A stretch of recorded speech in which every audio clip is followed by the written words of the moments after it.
महल जैसे ससुराल में 5 गरीब बहुओं की पहली ईद। बरकल्लाहो फी अलैका व मलेका। आमीन। आमीन। निकाह के बाद पांचों बहन अपने पीहर से रुखसत लेकर अपने ससुराल पहुंचती हैं। आशिया निकाह के बाद पहली बार अपना महल जैसा ससुराल देखकर कहती है, माहिरा बाजी, हमारा ससुराल कितना आलीशान है। या अल्लाह, मेरी तो आंखें फटी की फटी रह गई। अम्मी अब्बू ने हमारा बहुत ही अच्छी जगह निकाह करवाया है। सभी बेगम आपस में बातें ही करती रहोगी या आराम फरमाएगी? चलिए, हम बहुत ज्यादा थक गए हैं। हाँ, तुम सब अपने अपने शौहर के साथ अपने कमरे में जाकर आराम फरमा लो। पांचों बहनें अपने शौहर के साथ अपने अपने कमरों में जाती हैं। अगले दिन सुबह पांचों बहू खाने में सबके लिए मीठा बनाकर डाइनिंग टेबल पर परोसती हैं। तभी मीठा खाकर हबीब कहता है, नुसरत, तुमने ये खीर बहुत ही स्वादिष्ट बनाई है। शुक्रिया जी। तभी तैमूर खाने के बीच में कहता है, अम्मी जान, हमें तमाम दिनों के लिए सऊदी अरब जाना है। हम कुछ दिन बाद लौट आएंगे। आप अपना और हमारी बेगम का अच्छे से ध्यान रखिएगा। चिंता मत करो बेटे, मैं अच्छे से उनका ख्याल रखूंगी। बाकी अल्लाह तुम्हारी भी हिफाजत करे।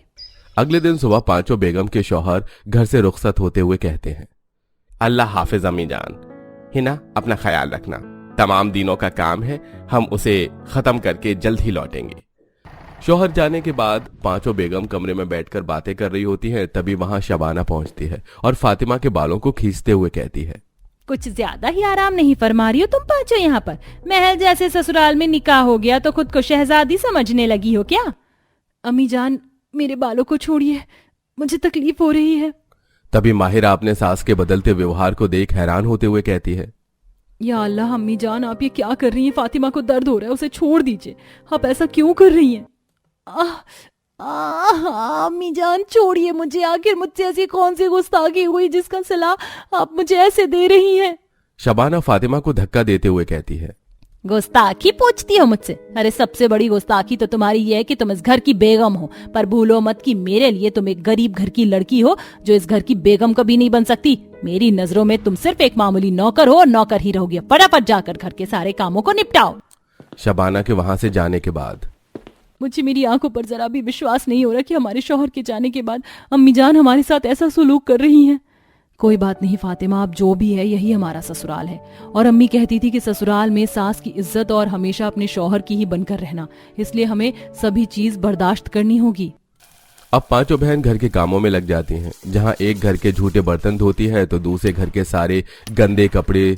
दूसरी तरफ माहिरा गार्डन की सफाई करती है। हिना और फातिमा मिलकर शबाना के हाथ पैरों को दबा रही होती हैं। इसके बाद शबाना गहरी नींद में सो जाती है। सुबह से घर के कामों में लगे हुए हैं, खाने को अब नसीब हुआ है। पेट भर के खा लो, पता नहीं फिर सासू माँ हमें कौन से घर के काम बता दे। अब शबाना अपनी 5 बहू को घर की नौकरानी बनाकर रखती थी। पांचों बहू को जरा भी अंदाजा नहीं था कि वो अपने महल जैसे ससुराल में नौकरानी की जिंदगी गुजारेगी।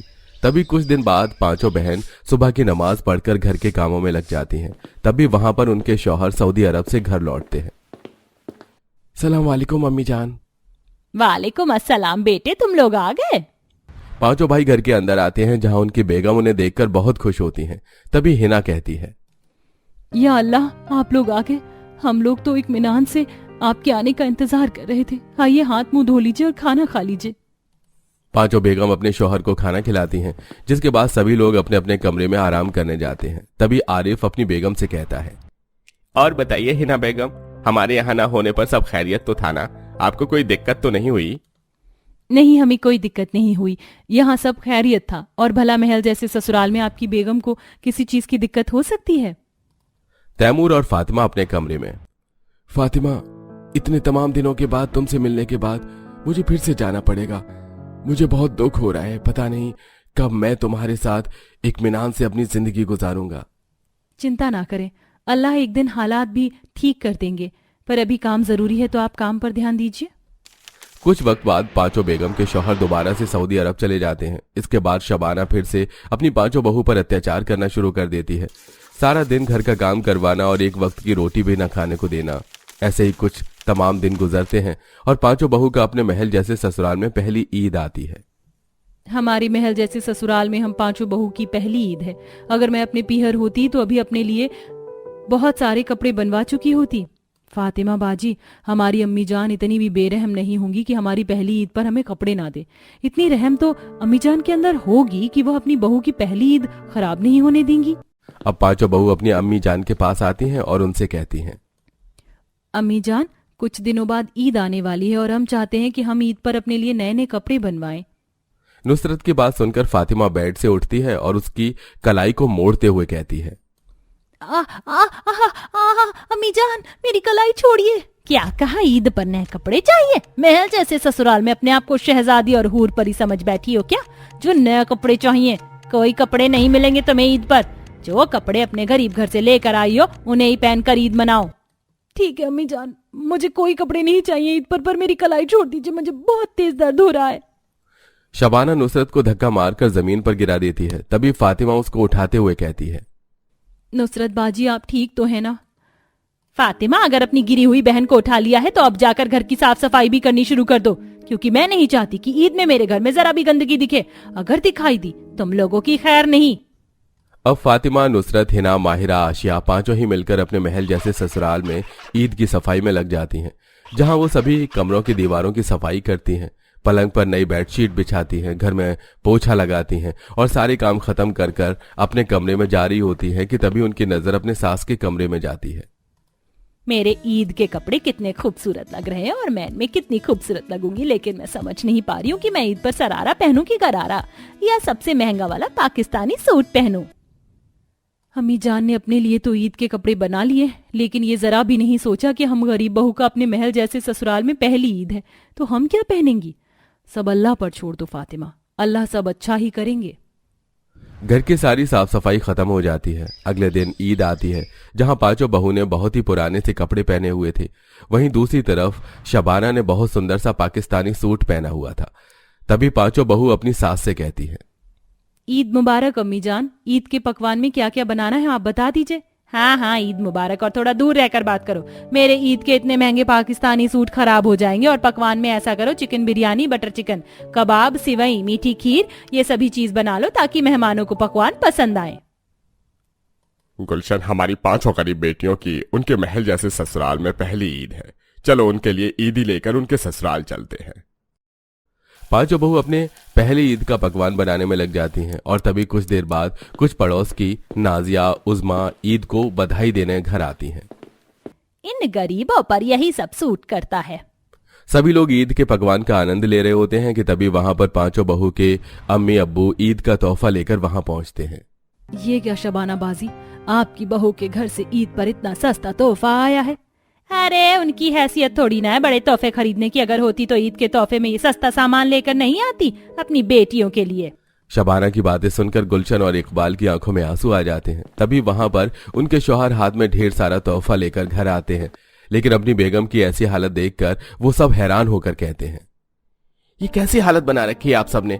और अम्मी अब्बू, आपकी आंखों में आंसू क्यों हैं? क्या हो रहा है यहाँ पर? फातिमा से रहा नहीं जाता, वो अपने अम्मी अब्बू की बेइज्जती बर्दाश्त नहीं कर पाती और अपने शौहर से सारे राज कह देती है। अम्मी जान, अल्लाह आपको कभी माफ नहीं करेगा। हमारी गैर मौजूदगी में आप हमारी बेगम के साथ ऐसा सलूक करती थी, और हमारी बेगम ने भी कभी आपके बारे में कुछ नहीं बताया। ये सब तो आज हमने अपनी आंखों से देखा है। शबाना को अपनी गलती का एहसास होता है और शर्मिंदगी महसूस होती है। अल्लाह के लिए मुझे माफ कर दो, मैं सबकी गुनाहगार हूँ, अल्लाह मुझे कभी माफ नहीं करेगा। कोई बात नहीं अम्मी जान, अल्लाह का दिल बहुत बड़ा है, वो आपको जरूर माफ करेंगे।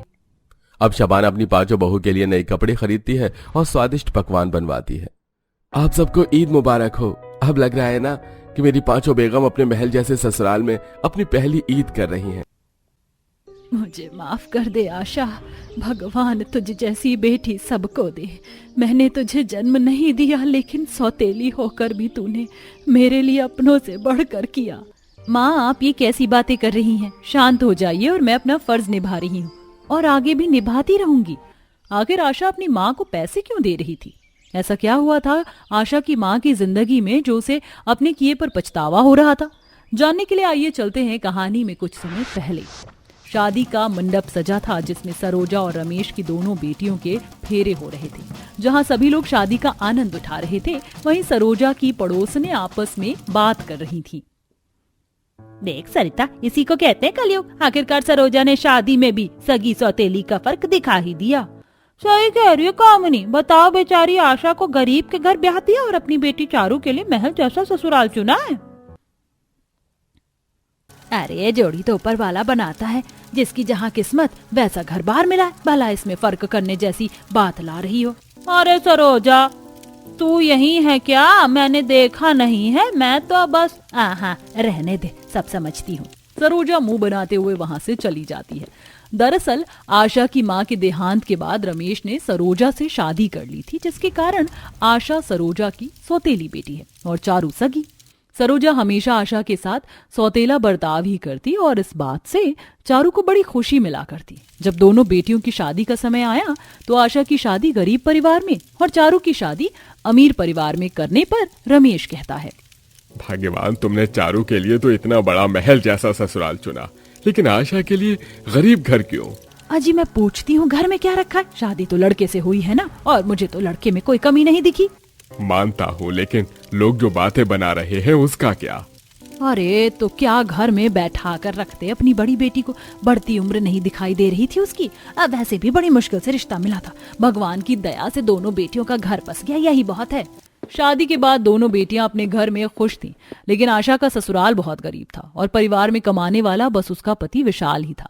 पहले का कर्जा और घर का खर्चा बढ़ने के कारण उसके घर की हालत इतनी बिगड़ जाती है कि उन्हें किराए का मकान छोड़कर जंगल में झोपड़ी बनाकर रहना पड़ता है।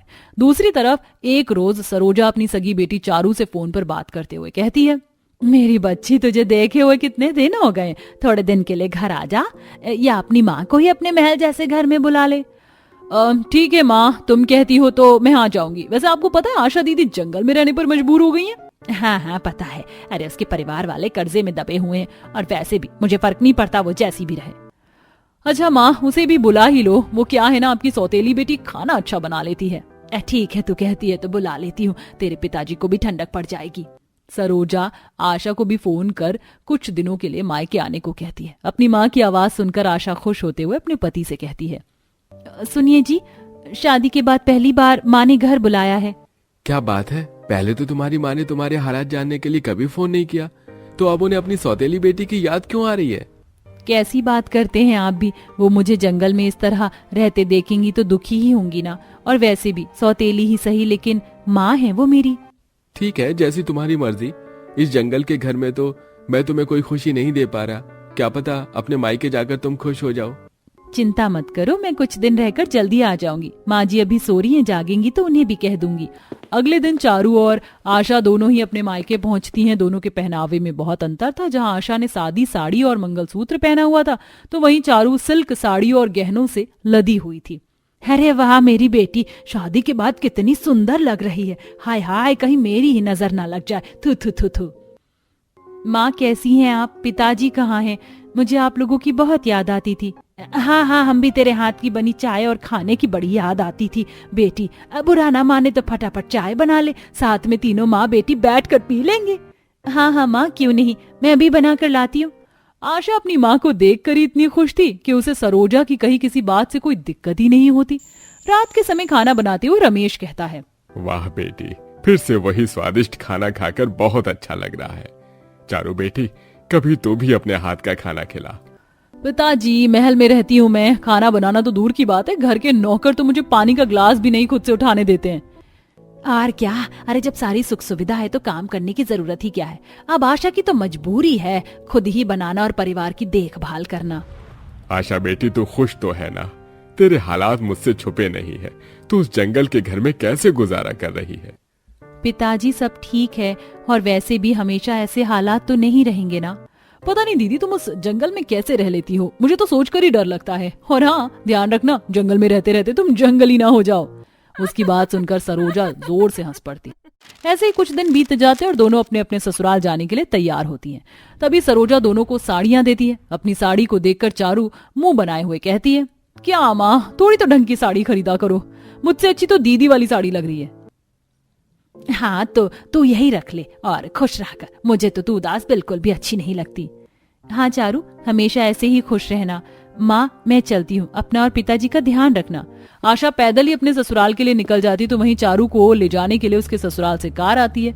समय बीतता है और सरोजा कुछ दिनों बाद चारू से मिलने उसके ससुराल चली जाती है, क्योंकि वहां उसका खूब अच्छे से स्वागत किया जाता है। लेकिन अपनी माँ के बार बार घर आने से चारू अब तंग आ चुकी थी। माँ आप हर 4 दिन पर यहाँ आ जाती हो, कभी कभी आशा दीदी के यहाँ भी चली जाया करो ना। अरे उस जंगल में मैं क्यों जाऊं, भगवान जाने कैसे रहती है ये आशा। और वैसे भी सगी बेटी का महल सा घर छोड़कर सौतेली के जंगल घर में भला क्यों ही जाऊं। उसकी बात सुनकर चारू मुंह बना लेती है। अब बढ़ते बुढ़ापे के कारण रमेश की तबीयत बहुत खराब रहने लगी थी, जिसके कारण काम पर जाने से ज्यादा वो अस्पताल के चक्कर लगाता है, जिससे उसकी नौकरी छूट जाती है। और एक रोज सरोजा उसे दवाई देते हुए कहती है, ना जाने किसकी नजर लग गई है तुम्हें, 1 महीने से दवाई खा रहे हो लेकिन तबीयत ठीक होने का नाम ही नहीं ले रही है।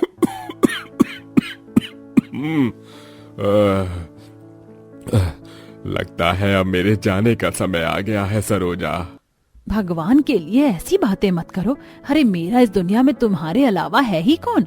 कुछ दिनों बाद अस्पताल से रिपोर्ट आने पर पता चलता है कि रमेश को टीबी की बीमारी हुई है, जिसके इलाज में सरोजा की सारी जमा पूंजी खत्म होती जा रही है। ऐसे समय में वो अपनी बेटी चारू के ससुराल जाकर उससे मदद मांगती है। चारू उसे कुछ पैसे देकर कहती है, देखो माँ इतनी मदद कर सकती हूँ क्योंकि इन्हें और सासू माँ को पता चला तो मेरी खटिया ही घड़ी हो जाएगी। ऐसा क्यों कह रही है बेटी, मैं तेरी माँ हूँ, कोई पराई नहीं। लेकिन माँ अब ये मेरा घर है तो मुझे उसी हिसाब से चलना होगा और कोशिश करना कि आप भी यहाँ बार बार ना आओ। चारू की बातें सुनकर सरोजा को बहुत दुख होता है और वो उल्टे पांव लौट जाती है। लेकिन अब 1 हफ्ते बाद चारू के दिए पैसे भी खत्म हो जाते हैं और सरोजा के पास दवाई के लिए पैसे नहीं बचते, तो मजबूरन वो जंगल में आशा से मदद मांगने जाती है। और आशा सब कुछ सुनकर रोने लगती है। माँ इतने समय तक आप अकेले दुख सहती रही, क्यों? क्या करती, ऐसा भी दिन देखना पड़ेगा। मैंने तो कभी नहीं सोचा था, तेरे हालात जानते हुए मैं कैसे तेरे पास आती। आप चिंता मत करो, मैं पैसों का जुगाड़ करती हूँ, आप अभी घर जाइए। सरोजा के जाने के बाद आशा एक पोटली से अपने शादी के गहने निकालती है और उन्हें बेचकर पैसों का जुगाड़ करती है। अगले दिन जब सरोजा आशा के घर आती है तो आशा उसे पैसे देती है। तेरे पास इतने पैसे कहाँ से आए बेटी? माँ पिताजी ने जो मुझे गहने दिए थे शादी के समय, उन्हें बेचकर ये पैसे इकट्ठा किए हैं। घर छिन जाने के समय वीरेंद्र ने इन्हें बेचने से मना कर दिया था, तो अब ये काम आ गए। सौतेली होने के बाद भी आशा ने इस कठिन समय में अपने गहने बेचकर सरोजा की मदद की। ये देखकर सरोजा फूट फूट कर रोने लगती है। मुझे माफ कर दे बेटी, भगवान तुझ जैसी बेटी सबको दे। मैंने तुझे जन्म नहीं दिया लेकिन सौतेली होकर भी तूने मेरे लिए अपनों से बढ़कर किया। माँ आप ये कैसी बातें कर रही हैं? शांत हो जाइए। और मैं अपना फर्ज निभा रही हूँ और अपने ही तो अपनों के काम आते हैं। सरोजा के ये हालात उसे सच में कौन सगा और कौन सौतेला है इस बात की पहचान कराते हैं, जिसके बाद से वो चारू के ससुराल कभी नहीं जाती और आशा से पहले से बेहतर बर्ताव करने लगती है। और अब उसे सच्चाई का पता चल चुका था कि सगी और सौतेली बेटी की नजर में उसकी क्या जगह है।